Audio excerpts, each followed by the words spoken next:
Քաղաքացիական պայմանագիր կուսակցության վարչության հարգելի անդամներ, վերահսկող հանձնաժողովի անդամներ,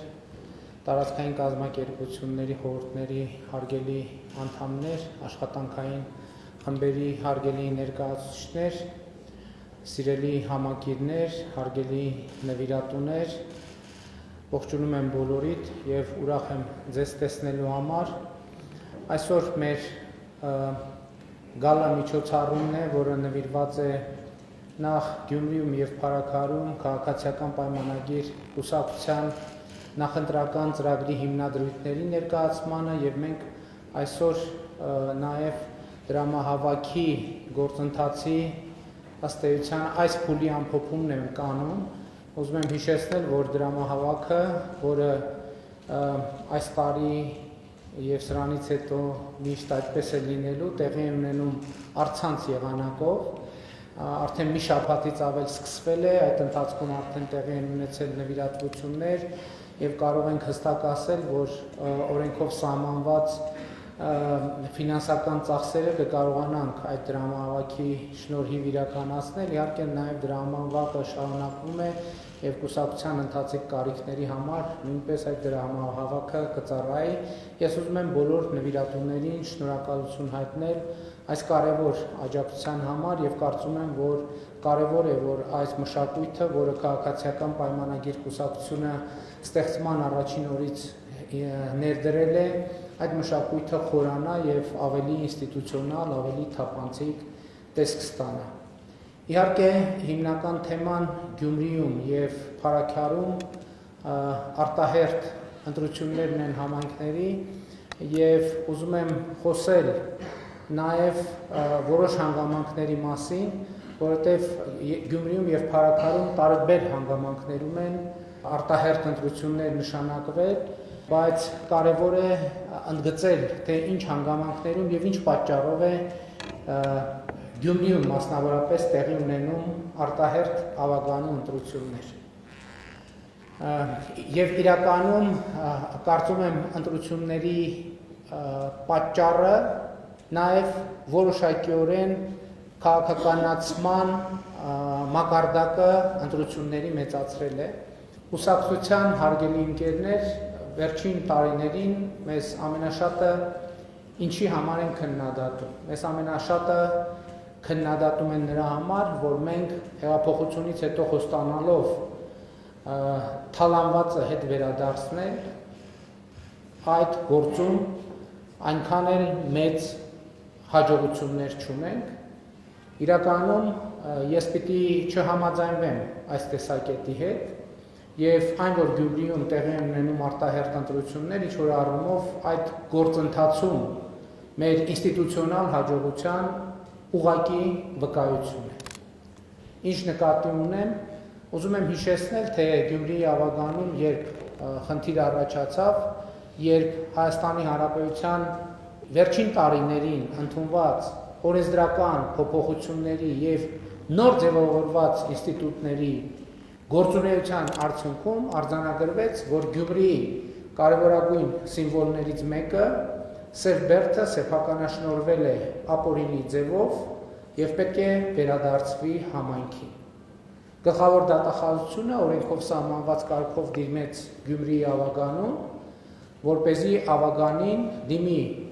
դատարան այդ գույքը ապօրինի սեփականաշնորհված գույքը համայնքին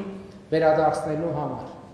Իհարկե որոշակի պայմաններում քաղաքացիական պայմանագիր խմբակցության ավագանին Գյումրիի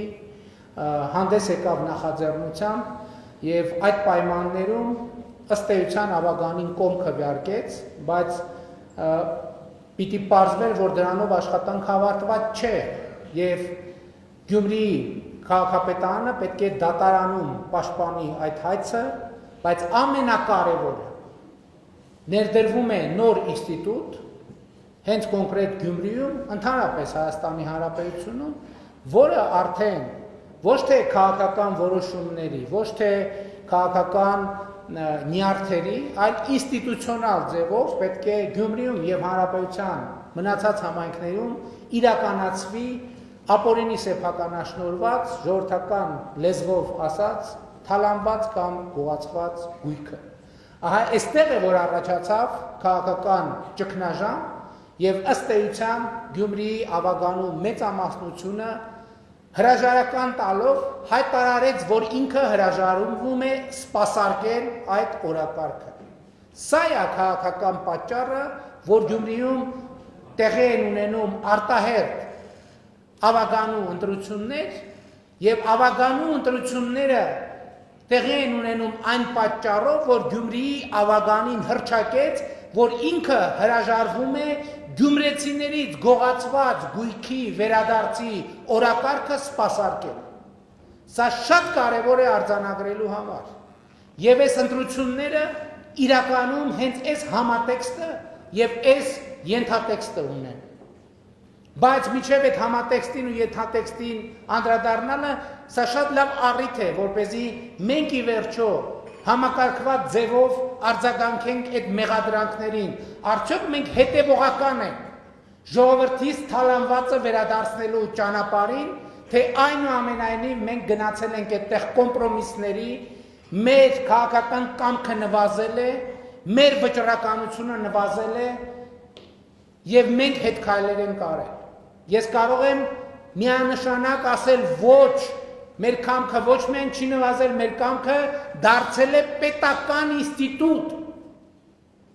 եւ այլևս ապօրինի գույքի վերադարձը կախված չէ նույնիսկ քաղաքական կամքից։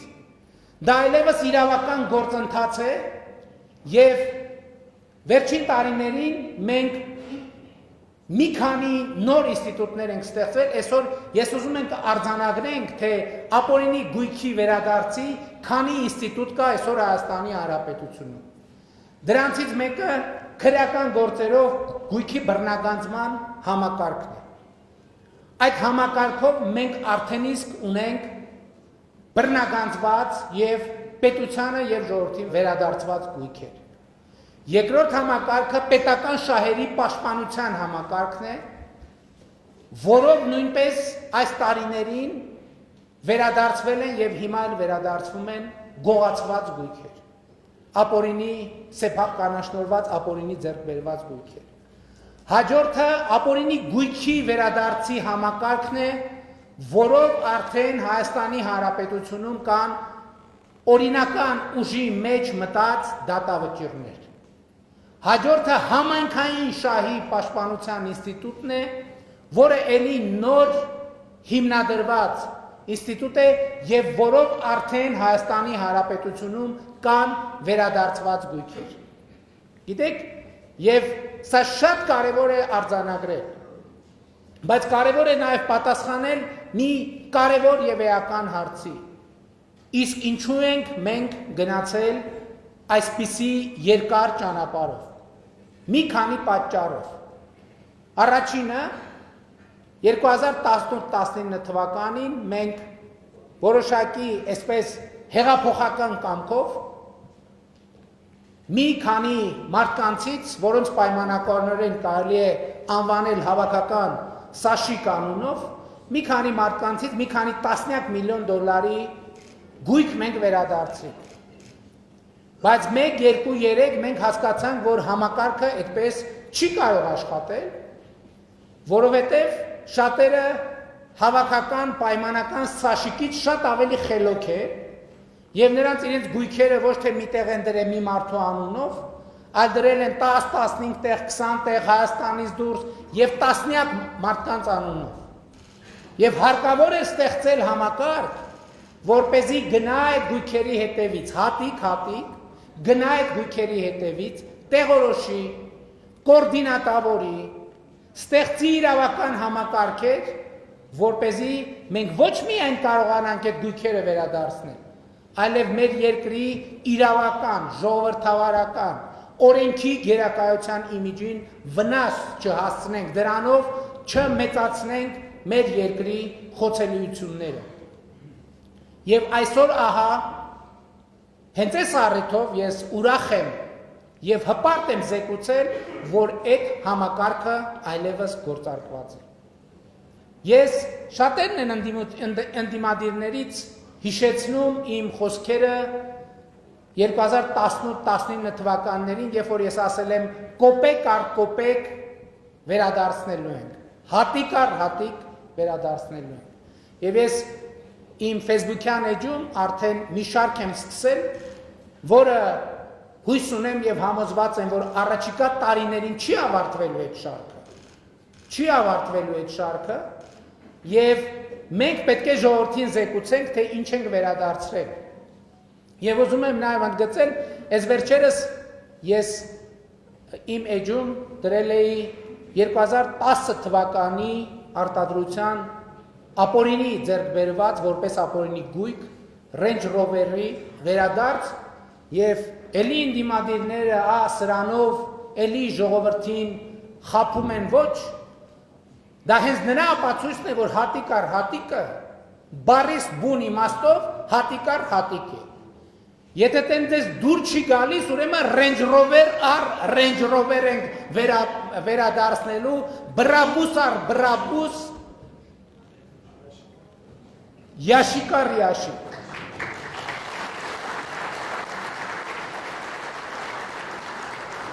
Բայց ինչ կապ ունի այս ամեն ինչը Գյումրիի ընտրությունների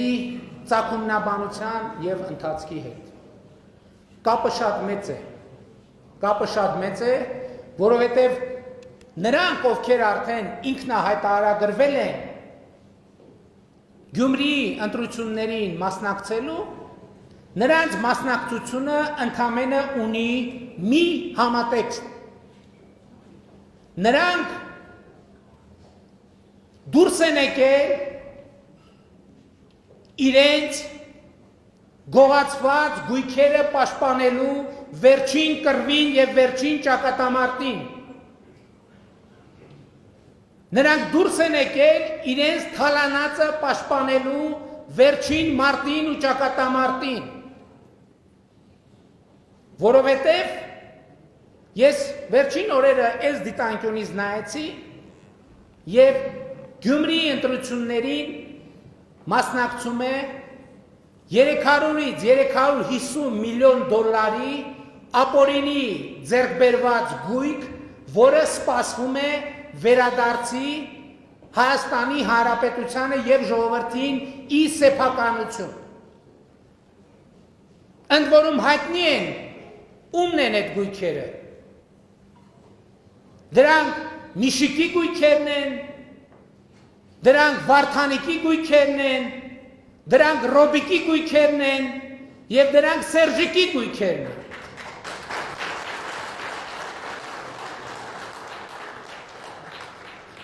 Եվ այս ընտրություններում այդ թվում գյումրեցիներն են մեզ քննադատել շատ։ Եվ ես հասկանում եմ այդ քննադատությունը։ Բայց էլի ասում եմ, մենք ապօրինի գույքերի վերադարձի ճանապարհին մի վայրկյան անգամ չենք հապաղել, մի վայրկյան։ Մենք գնացել ենք ինստիտուցիոնալ ճանապարհով եւ ճիշտ ենք արել, եւ ահա այդ ինստիտուտը թափ է հավաքում։ Եվ ահա նրանք դուրս են եկել առաջին հերթին, այսինքն այդպես ստացվեց, Գյումրիում եղավ, Գյումրիի հետ համընկավ։ Կարող էր լինել ուրիշ բնակավայրում, կարող էր լինել ուրիշ ընտրություններ, բայց այս ընտրությունները Գյումրիի, ընդ որում այստեղ կա երկու հարթություն, կա համայնքային հարթություն եւ կա քաղաքական հարթություն։ Քաղաքական հարթությունը մենք չենք բերել, այս շատ կարեւոր է։ Մենք չենք ի սկզբանե տրամադրվել եւ որոշել, որ Գյումրիի ընտրությունները պետքա լինեն քաղաքական։ Այդ նրանք են իրենց մուտքով, շեշտադրումներով, հարցադրումներով դարձրել քաղաքական։ Եվ այս ընտրություններում ամեն քվյաթերթիկ հենց նրա մասին է։ Արդյոք ժողովրդի կամքը թալանվածը վերադարձնելու ճանապարհին թուլացել է, թե չի թուլացել։ Քաղաքացիական պայմանագրի կամքը ոչ միայն չի թուլացել, քաղաքացիական պայմանագիրը ստեղծել է ինստիտուտ ժողովրդի համար, որ ժողովուրդը թալանվածը վերադարձնելու հնարավորություն ունենա, եւ այդ ինստիտուտը այսօր աշխատում է։ Ժողովուրդը պետք է որոշի արդյոք փայտ է մտցնում այդ ինստիտուտի անիվների գործունեության մեջ, թե այդ ինստիտուտին գործելու կանաչ լույս ու ճանապարհ է տալիս։ Եվ ուզում եմ ասել, այո, ցույց տրվեց, թե ինչքան աշխատանքներ են արվել Գյումրիում։ Ասվեց նաև, որ աշխատանքի մի մասն է։ Այո, դրանց մի մասը սուբվենցիոն ծրագրերով են իրականացվել, բայց ես ուզում եմ նաև ընդգծել, որ Գյումրիում 2017 թվականի համեմատ կառավարությունից ստացվող դոտացիաների թիվը կրկնապատկվել է։ 2 միլիարդ դրամից դարձել է 4 միլիարդ դրամ։ Մենք նույն թիվը փարաքարի համար չենք կարող ասել, որովհետև փարաքարը իրավակազմակերպական ձև է փոխել, այսինքն խոշորացված համայնք համադրելի չէ, բայց համայնքների տրամաբանությամբ նույնպես ավելացել է։ Եվ սա պատահական չէ, որովհետև 2017 թվականից 2017-ից, այսինքն հեղափոխությունից ի վեր 2024 թվականի արդյունքները արդեն փաստացի ամփոփված են եւ պետական բյուջեի եկամտային մասը 100%-ով ավելացել է, այսինքն կրկնապատկվել է։ Այսինքն հասկանում եք, մենք Հայաստանի Հանրապետության բյուջեն կրկնապատկել ենք, բայց այդ կրկնապատկելն էլ մի հատ հասկանանք ինչ է նշանակում։ Դա նշանակում է պլյուս 3 միլիարդ դոլար։ Պլյուս 3 միլիարդ դոլար։ Եվ այստեղ շատ կարևոր է անդրադառնալ մի հարցի, որովհետև այսօր էլ մեր ընդդիմախոսները իրենց հոգեզավակների բերանով ասում են, ինչ անենք, որ Գյումրիի դոտացիան կրկնապատկվել է, ինչ անենք, որ Հայաստանի պետական բյուջեի եկամտային մասը կրկնապատկվել է։ Կարող է Նիկոլը իր հոր տնից է բերել այդ փողերը։ Իհարկե Նիկոլը ոչ էլ մեր մյուս գործընկերները, մեր հայրերի տնից չենք բերել, որովհետև մեր հայրերի տներում բարեբախտաբար այդքան գումար չկա է։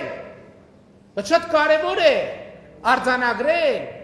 որ մենք այդ այսօղների հայրերի տնից ենք բերել այդ գումարները։ Ավելի ճիշտ կլինի ասել այդ ասողների պապաների տնից ենք բերել այդ գումարները։ Եվ պետական, ոչ թե անձնավորված, ոչ թե ՔՊ-ի հեղափոխական խմբերը մտել են տներ ճամպրուկներով լցրել, վերցրել, այլ դա մենք բերել ենք ինստիտուցիոնալ ձևով, ինստիտուցիոնալ քաղաքակիրթ ձևով։ Եվ համակարգը, որը մենք ստեղծել ենք, այնքան խորն է այլևս մտել այդ մարդկանց պապաների տները, որ դուրս չի գալու այդ, մինչև Հայաստանի ժողովրդից գողացված վերջին հատիկը չվերադարձվի։ Գյումրեցուց գողացված, Երևանցուց, Վանաձորցուց, Կապանցուց, Մեղրեցուց եւ այլն եւ այդպես շարունակ։ Եվ ես ուզում եմ, որ այս արձանագրումը շատ հստակ լինի։ Ես ուզում եմ, որ մենք հասկանանք ինչու է այս ընտրությունների քաղաքական ենթատեքստը։ Եվ ես ուզում եմ, որ այն մարդիկ, ովքեր մեզ քննադատում էին բավարար չափով արագ չգործելու համար, գնան ընտրական տեղամասներ եւ ապացուցեն, որ անկեղծ էին քննադատում։ Որովհետև այդ անկեղծ քննադատությունը կնշանակի ընդունել, որ հատիկ առ հատիկի տրամաբանությունը գործում է, թափանիվը արագացել է, դրա համար են ոմանք հազար ներողություն այս բառիս համար, առնետների նման պատվալներից դուրս են եկել, փողոցներում քայլում են, քաղաքական արշավ են իրականացնում հանուն թալանի, հանուն կոռուպցիայի, հանուն գողացածը ժողովրդին չվերադարձնելու եւ մենք նրանց պետք է հետ ուղարկենք իրենց առնետային պատվալները, որտեղ իրենք սպասեն եւ սպասեն Հայաստանի ժողովրդի արդարությանն ու արդարադատությանը։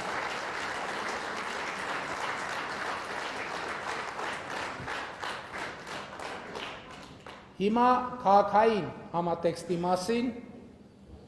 ես փառաքարում եմ քաղաքական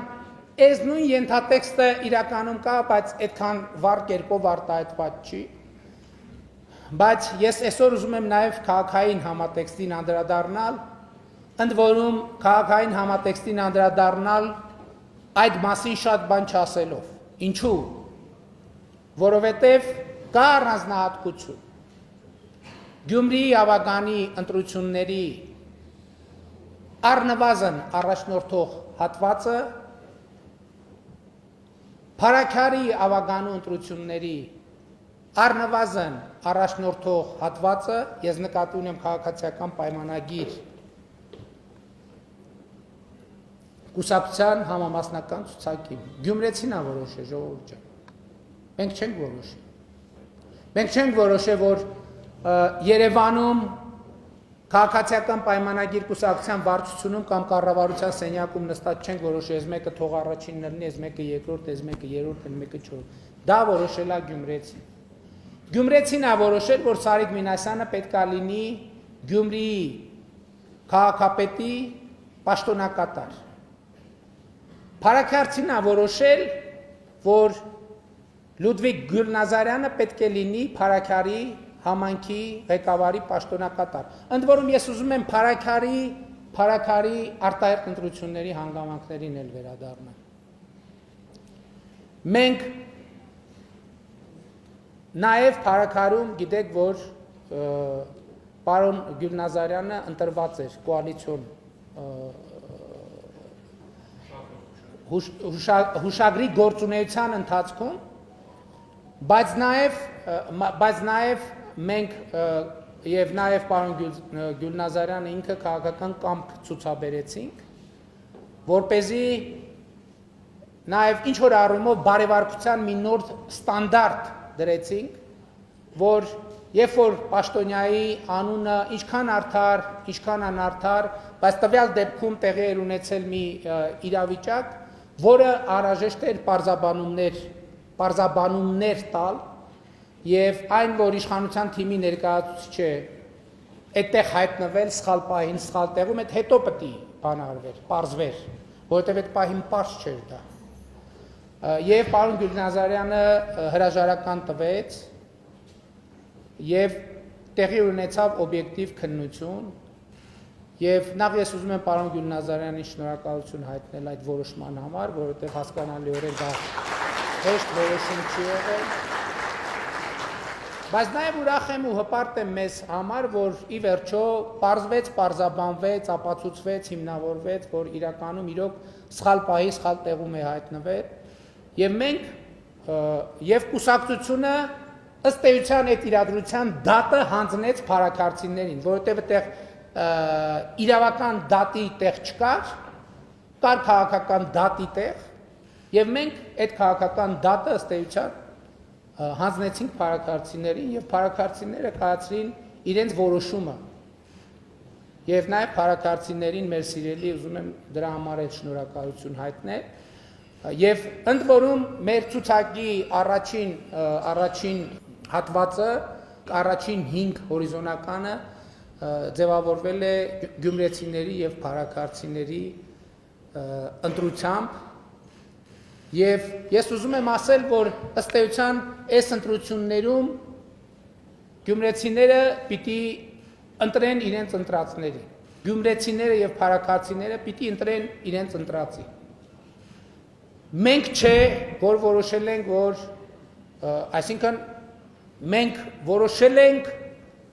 առաջարկ անել գյումրեցիներին եւ փարաքարցիներին, փարաքարցիները եւ գյումրեցիները որոշել են, թե ով պիտի լինի տեխնացուն։ Եվ հետեւաբար այսօրվա միջոցառումը, որը մենք ասում ենք, որ այսօր քաղաքացիական պայմանագիր կուսակցության ցուցակների եւ տեխնացուների ներկայացման գալա միջոցառումն է, սա ինչքան քաղաքացիական պայմանագիր կուսակցության տեխնացուների ներկայացումն է, այնքան էլ գյումրեցիների եւ փարաքարցիների ընտրած տեխնացուների ներկայացումն է եւ սա մի նոր ինստիտուտ է հարգելի ներկաներ ներդրվել Հայաստանի Հանրապետությունում։ Խոսքը այդ նախնական ընտրությունների մասին է եւ ես ուրախ եմ, որ դա ներդրվել է։ Բայց նաեւ հետեւյալն եմ ուզում ասեմ, այստեղ մենք ցույց ենք տալիս թվերով, կիլոմետրերով, քառակուսի մետրերով, թե ինչ է արվել Գյումրիում եւ ինչ է արվել Փարաքարում։ Բայց այնուամենայնիվ կան բաներ, որոնք առնվազն ոչ պակաս կարևոր են, բայց դրանք հնարավոր չի ցույց տալ թվերով, կիլոմետրերով եւ քառակուսի մետրերով։ Դա ազատությունն է, սիրելի ներկաներ։ Դա ընտրելու ազատությունն է, դա որոշելու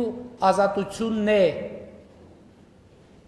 Որովհետև այս ընտրությունները ունեն նաև ուրիշ համատեքստ։ Այս ընտրությունների համատեքստը հետևյալն է, որքանով է քաղաքացին պատրաստ, որպեսզի համակարգ էսպայից սկսի զարգանալ այնպես, որ ինքը չի որոշելու, այլ իր փոխարեն որոշելու են եւ ինքը իրեն փորձ են անելու վերապահել ընդամենը դակողի դեր։ Ինչը մենք տեսել ենք, բայց ես ուզում եմ էտել մենք արձանագրենք, որ 2018 թվականից ի վեր որևէ մակարդակի ընտրություններում փակված են, չեք զգում, այսօր չկա այդ վերնագիր, եկեք գնանք նախկինում տեղի ունեցած բոլոր ընտրությունների, նախորդող շրջանների, վերնագրերի, տեքստերի, հարցազրույցների մոնիտորինգ անենք։ Խոսույթի 70-ից 80% նվիրված է նրան, թե ինչպես է իշխանությունը կեղծելու ընտրությունները։ Դուք որևէ մեկից լսել եք այդպիսի բան։ Չկա այդ ընդհանրապես գոյություն չունի, որևէ մեկի մտքով չի անցնում։ Ես հասկանում եմ հիմա, երբ որ մարդիկ լսեն այս իմ բանը, իմ ուղերձը, համոզված եմ վեր են թռնելու, ինչ ընտրություն, որտեղ մոռացել են արդեն, էլ չկա տենց բան։ Ու լավ է, որ մոռացել են։ Բայց այս ընտրություններում որոշ դեմքեր տեսնելով նրանք պետք է հիշեն դա եւ հիշողությունը պետք է արտահայտվի քվեարկությամբ։ Եվ ժողովուրդը պետք է որոշի ինչքանով է ինքը պատրաստ իր ազատությունը պաշտպանել, իր անկախությունը պաշտպանել։ Ես շատ վաղուց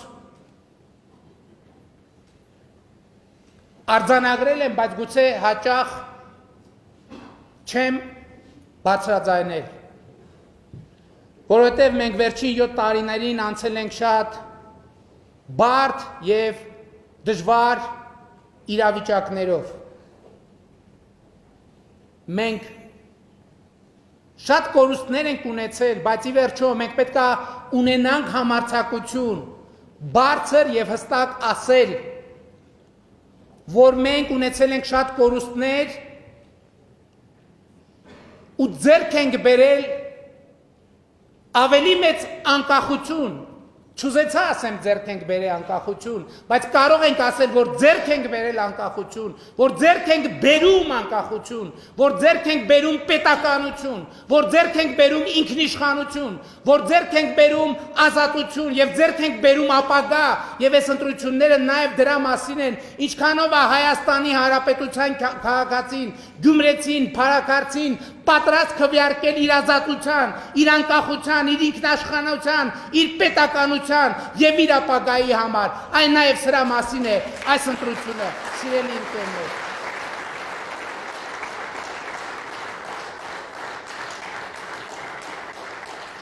Եվ նաեւ այս իմաստով, այս ազատության իմաստով ենք մենք սարի պես կանգնած եւ Գյումրիի թիկունքին եւ լեռան պես կանգնած, այսինքն քարի պես կանգնած, Փարաքարի թիկունքին, բայց այս ամեն ինչը ասում եմ արձանագրելով, այս ամենով հանդերձ Գյումրեցու եւ Փարաքարցու որոշումը մեզ համար օրենք է, վիճարկման, քննարկման ոչ ենթակա։ Գյումրեցու ասածը, Փարաքարցու ասածը այս ընտրություններում, մյուս ընտրություններում Հայաստանի Հանրապետության քաղաքացու ասածը մեզ համար օրենք է եւ մենք այսօր այստեղ ենք, վաղը այստեղ ենք լինելու, այդ օրենքը պահպանելու, պաշտպանելու եւ զարգացնելու փառք նահատակներին եւ կեցցե Հայաստանի Հանրապետությունը, կեցցե Գյումրին, կեցցե Փարաքարը։